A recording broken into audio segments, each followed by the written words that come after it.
Обвинение в тайном хищении чужого имущества предъявлено жителю села Кутоло Чимчирского района Ломи Алясу Аполлоновичу 1995 года рождения. Кража имела место на пляже в селе Лохадзы, когда на тот момент неизвестный похитил из сумки потерпевших 2 сотовых телефона и скрылся с места происшествия. Заявление о преступлении поступило в дежурную часть отдела милиции города Пицунда спустя месяц с момента хищения, но сотрудники уголовного розыска в результате проведенных оперативно-розыскных мероприятий установили подозреваемого и задержали Аляса Ломия, который дал признательные показания.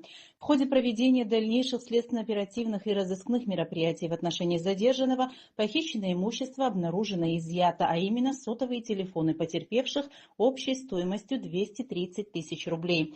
Расследование уголовного дела, возбужденного в отношении гражданина Ломия по признакам преступления, предусмотренного частью 3 статьей 155 Уголовного кодекса, проводит следственный отдел УВД по Гагарскому району. Обвиняемый содержится под стражей.